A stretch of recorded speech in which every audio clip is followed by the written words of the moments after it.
정지태 목사님과 함께하는 매일 성경 큐티. 교회 여러분 안녕하십니까? 1월 28일 수요일입니다.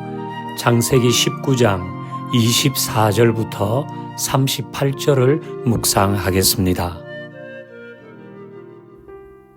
여호와께서 하늘 곧 여호와께로부터 유황과 불을 소돔과 고모라에 비같이 내리사 그 성들과 온 들과 성에 거주하는 모든 백성과 땅에 난 것을 다 엎어 멸하셨더라.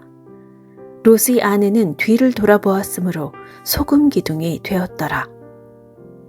아브라함이 그 아침에 일찍이 일어나 여호와 앞에 서 있던 곳에 이르러 소돔과 고모라와 그 온 지역을 향하여 눈을 들어 연기가 옹기 가마의 연기같이 치솟음을 보았더라. 하나님이 그 지역의 성을 멸하실 때, 곧 롯이 거주하는 성을 엎으실 때에 하나님이 아브라함을 생각하사 롯을 그 엎으시는 중에서 내보내셨더라. 롯이 소알에 거주하기를 두려워하여 두 딸과 함께 소알에서 나와 산에 올라가 거주하되 그 두 딸과 함께 굴에 거주하였더니 큰 딸이 작은 딸에게 이르되 우리 아버지는 늙으셨고 온 세상의 도리를 따라 우리의 배필될 사람이 이 땅에는 없으니 우리가 우리 아버지에게 술을 마시게 하고 동침하여 우리 아버지로 말미암아 후손을 이어가자 하고 그 밤에 그들이 아버지에게 술을 마시게 하고 큰 딸이 들어가서 그 아버지와 동침하니라. 그러나 그 아버지는 그 딸이 눕고 일어나는 것을 깨닫지 못하였더라. 이튿날 큰 딸이 작은 딸에게 이르되 어젯밤에는 내가 우리 아버지와 동침하였으니 오늘 밤에도 우리가 아버지에게 술을 마시게 하고 내가 들어가 동침하고 우리가 아버지로 말미암아 후손을 이어가자 하고 그 밤에도 그들이 아버지에게 술을 마시게 하고 작은 딸이 일어나 아버지와 동침하니라. 그러나 아버지는 그 딸이 눕고 일어나는 것을 깨닫지 못하였더라. 롯의 두 딸이 아버지로 말미암아 임신하고 큰 딸은 아들을 낳아 이름을 모압이라 하였으니 오늘날 모압의 조상이요 작은 딸도 아들을 낳아 이름을 베나미라 하였으니 오늘날 암몬 자손의 조상이었더라. 26절을 읽겠습니다. 롯의 아내는 뒤를 돌아보았으므로 소금 기둥이 되었더라. 아멘. 자, 우리 어제 말씀 보았습니다. 롯의 사위들은 하나님의 말씀을 농담으로 여겼습니다.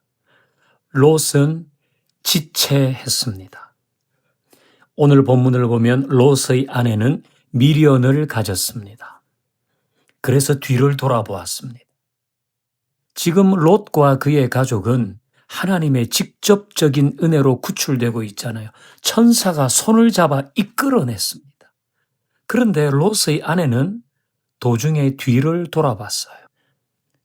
이 단 한 번의 행동으로 롯의 아내는 소금 기둥이 되었습니다. 박제 상태가 된 거예요. 뒤돌아보았다고 할 때 이것은 고개를 돌렸다 그런 의미는 아닙니다. 히브리어 원문 뉘앙스를 보면 호기심이나 순간적인 반응이 아니에요. 이건 마음의 방향을 뜻합니다. 소돔에 정이 남아있는 상태입니다. 몸은 나왔는데 마음은 여전히 거기에 있는 겁니다.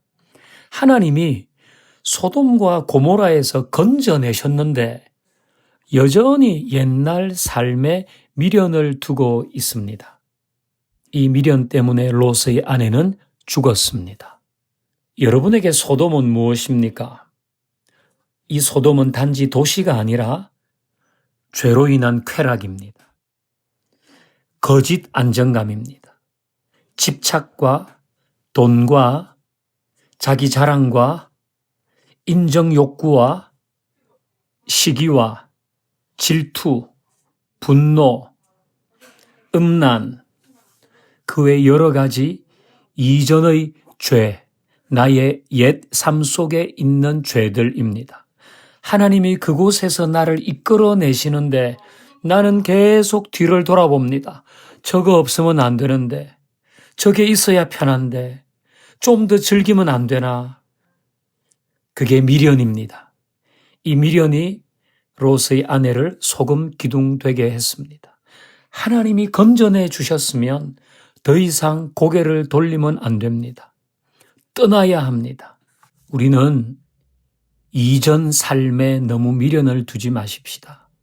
하나님이 없던 삶, 내 믿음이 연약했었을 때에 그 삶에 미련을 두지 마세요. 그 미련이 나를 더 굳어지게 합니다. 내 마음을 더 딱딱하게 합니다. 믿음으로 걸어 나가야죠. 이제 오늘 본문 후반부를 보면 롯의 두 딸이 아버지와 관계를 해서 자녀를 낳는 너무 끔찍하고 슬픈 이야기가 나옵니다. 결국 롯은 사위를 잃고 아내를 잃고 두 딸은 아버지를 농락하고 폐륜을 저질렀습니다. 더 이상 딸일 수가 없게 된 거예요. 롯의 삶은 왜 이렇게 됐습니까? 우리 창세기 앞부분으로 좀 돌아가 보면 롯은 풍요로움을 택했습니다. 그래서 소돔 땅을 택했잖아요. 풍요를 쫓다가 가족을 다 잃었습니다. 가족을 지켜주는 것은 돈이 아닙니다. 성공이 아닙니다.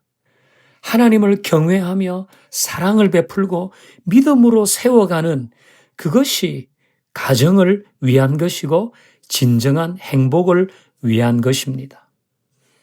여러분 가족의 가풍은 어떻습니까? 돈이 최고야.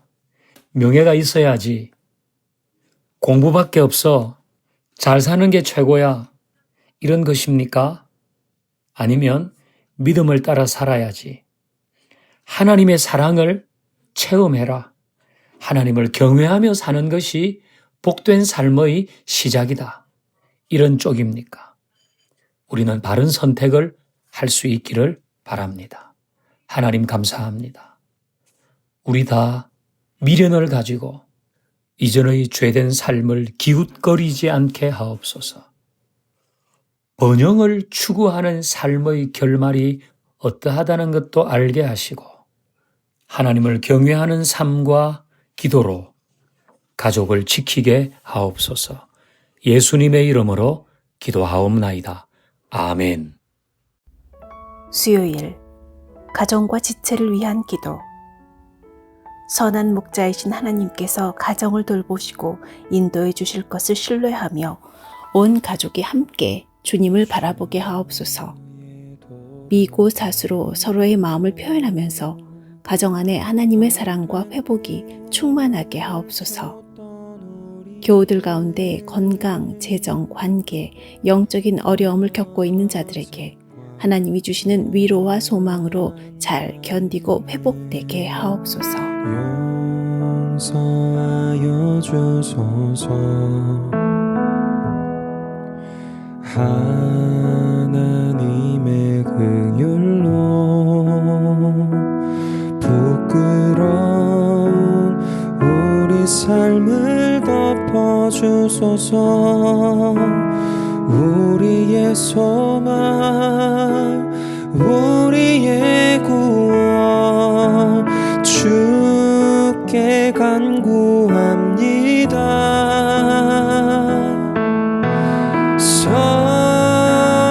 성령의 불로 나의 맘을 태워주소서.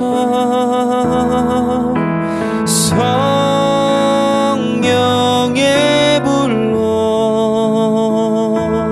나의 영혼 새롭게 하소서.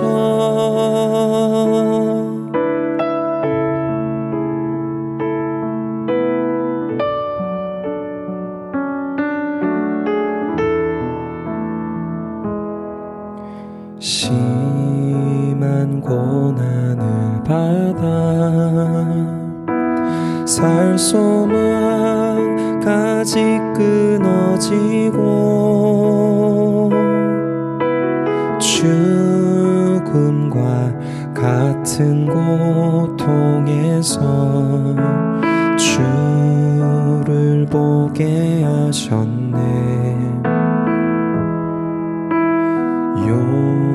용서받을 수 없는 나를 위해 십자가에 달리셨으니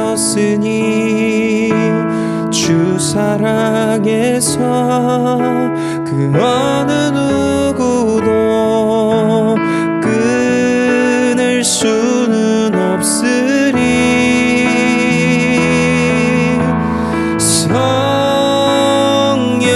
성령의 불로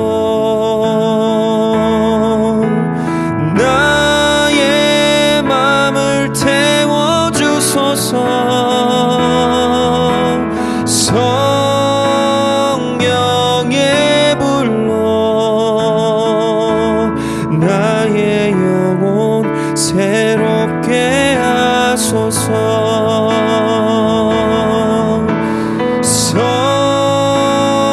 성령의 불로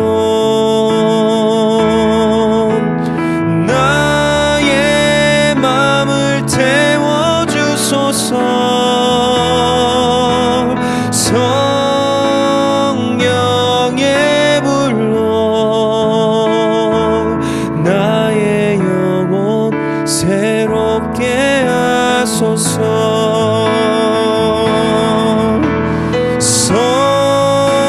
성령의 불로 나의 맘을 태워주소서.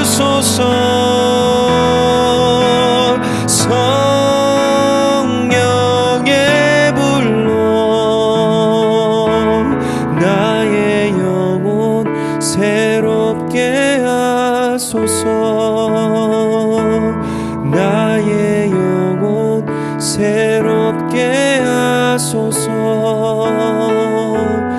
나의 영혼 새롭게 하소서.